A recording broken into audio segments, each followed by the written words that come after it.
Hi everyone, it is May 25th, 2015 evening, 10:03 p.m. I want to show you this because this is really something to think about, okay? Predictions made by Ray Kurzweil and Foglets. Foglets are these things that are nanotechnology, and they're all linked together and they can appear to be a fog. And they say they aren't going to use them until like 2020, 2030, but I think they're here now because foglets and utility fog, foglets and utility fog can take the shape of anything. They can take the shape of water. There's some that they can't do, like they can't become hard metal, supposedly. But this foglets and utility fog is going to be incorporated into many internal organs. And this predictions made by Ray Kurzweil, it's all about how all of his predictions have come true, and not all of them, not every single one, but most of them. And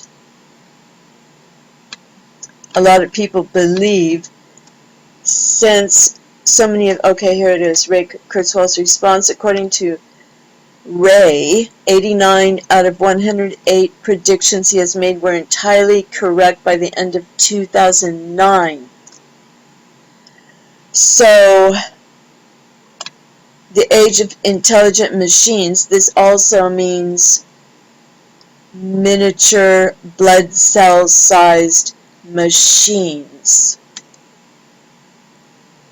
So, they're not joking. And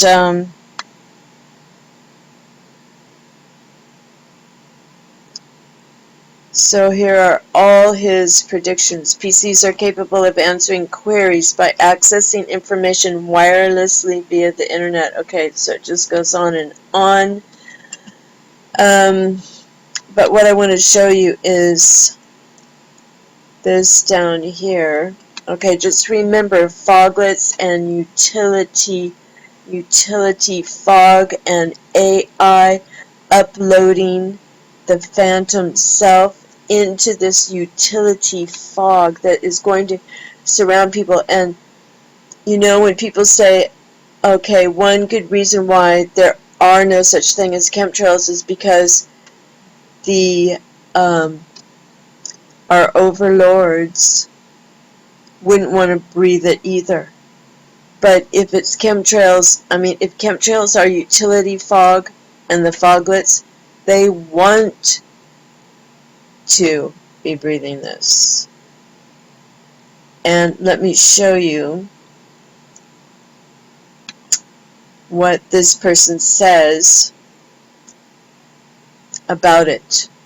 Okay, why utility fogs could be the technology that changes the world. So, some of us have seen clouds move and behave in a way like they are communicating with each other. They join together and then they separate, and some of us, some more than others, have seen shape-shifting airplanes in the sky and helicopters, and that is what utility fog is capable of doing.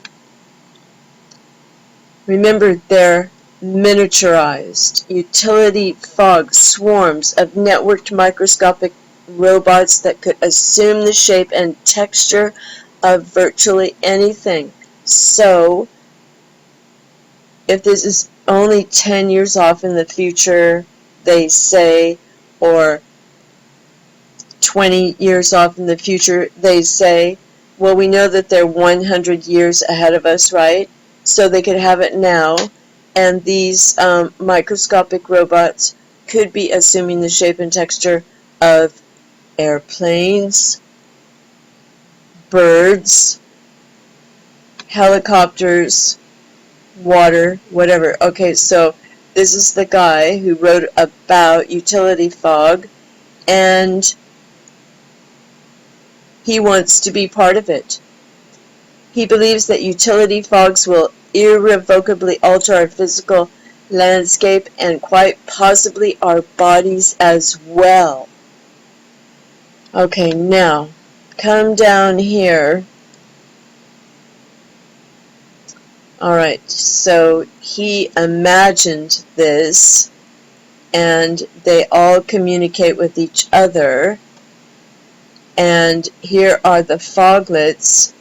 And you know those black clouds that we see in the sky? Those are the ones that I've seen it was last summer, I believe, or the summer before that. And I watched these dark black clouds, and they were coming together and separating and joining, and then this was sort of in the distance, and then another time they were right over my head.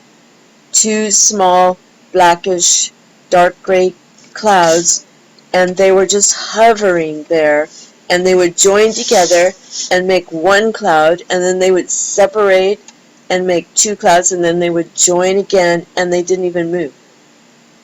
And it was the weirdest thing I've ever seen, and I do have videos of those things. So this guy, John Storrs Hall, he wants to be absorbed. So any batch of fog will function as a discrete computer network. Each interlinked foglet will contribute to the overall processing requirements by working in a massively distributed way. As to whether Hall would ever hope to upload himself into the fog, Hall responded, "That would be actually my first choice." Okay, so, and it can become anything. And it can take any size and shape that you want. It's a formless data amoeba controlling this. Okay, you'd be this sort of formless data amoeba controlling this formless physical amoeba. Take any shape or form you wanted. Okay, so here are some limitations. Barriers to development. Alright, so they could take, while the fog can be programmed to simulate most of the physical properties of any object, such as air and water, it won't be able to exhibit such characters. Okay, it can simulate physical properties of any object, such as air and water. This is unbelievable. And it cannot, okay, it can, alright, okay, it can do a lot of things. Can be airplanes. It can be shape-shifting. See, he says it should come about in the neighborhood of around 2030, but no later than 2040. You know, there's a lot of things they are not telling us. And now, George Dvorsky, he is the person who wrote this, and he is a big-time transhumanist who, you can see him on YouTube, George. And so he's talking about the risks, the amount of deception and shenaniganery that these things could cause are through the roof. And here, this person writes, yeah, terrifying. Military weaponization applications aside, there's also the somewhat ominous question of what happens when these microscopic fog bots get inhaled, ingested, or otherwise inserted into a human body. Though if they only have the tensile strength of balsa wood, that's what they think they have. There's one primary use of the holodeck down the tubes. Okay, that was in Star Trek.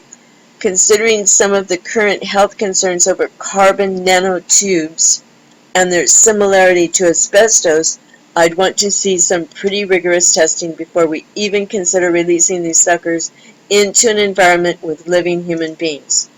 But I think they're here. I really do. Hall told me that the utility fog will be smart enough to avoid getting inhaled.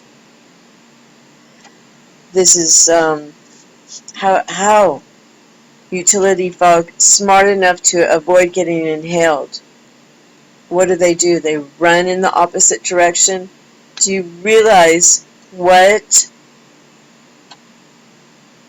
these scientists are doing? These so-called scientists. But you know what? These scientists are not scientists. They're alchemists. They are alchemists. They're continuing the alchemist tradition, and they are pressing on with anything that they can find that has to do with the ultimate knowing, being God, and having the secrets of the universe. Okay, so this computer is not the greatest. This is what it does. It's a bit slow, and I'm so lucky to have this computer to experiment with. And it's not beautiful, you know. A Mac is so beautiful. But I guess this color here is chosen by who? Is this a Windows color, or is this the computer company that chose this color? On this color right here. Sorry for wasting your time like this.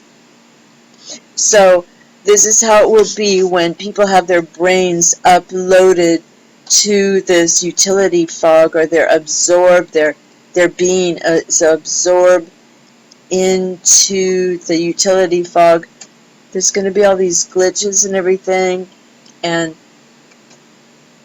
you know, lag time, and then people won't be able to talk. They'll start stuttering, and the world most certainly will, they'll destroy it before this happens. Now. Oh, right. Close. Dang it. Okay. Here. Okay. Alright. Everything's fine now. Okay, by 2040 you'll be able to upload your brain. A guide to all the insane predictions made by Google's new head of engineering. These are the people who are in charge of the earth and the future, because Google is basically running the world right now. You know, Google, you can't do anything unless you give your information to Google. You have to give them they want to know everything that you're doing, or they stop you. And I hope you've had that experience where they block you from doing something, and then they send you an email and say, did you use a new device, because we want you to be secure, so let us know. And then you have to go say, yes, that was me. And then they know. They are like the ultimate big brother, Google. And there he is. And speaking of stuttering, he has a twitch, and he has some problems, and he's afraid to die. I think we should pray for Ray Kurzweil to find the Holy Savior of his soul. maybe Kaduri's book, or the book about Rabbi Kaduri. Rabbi Kaduri was the rabbi who he wrote a note, and he's like, you know, just the highest, most revered rabbi, mystical person in Orthodox in Israel, Jerusalem. And he left a note in a book, and he said, do not open this note until I've been dead for 1 year. And he said, the Messiah is Yeshua. And that's what the Israelis call Jesus, Yeshua. And now, many, many Jewish people who study the Torah are believing in Jesus Christ as the Messiah. This is true. You can watch some videos on that. You go to P.P. Simmons' channel, and they have a ministry right in Jerusalem, and it's beautiful. It almost makes you want to cry, because some of these guys always wanted to know God, and through Jesus they're finding God for real, a meaningful God. It's true. And the reason Jesus is so great is because you can feel your whole being, your conscience and your soul. You need forgiveness, you need love. Even, you know, the biggest man, the biggest, most macho guy, still can be humble and feel the need for Jesus Christ and love Him. Isn't that great? Thank you for watching. God bless everyone, and bye for now. And Ray Kurzweil, maybe someone will give you that book about Rabbi Kaduri, because Ray Kurzweil is Jewish, and even Jesus wants him. God bless.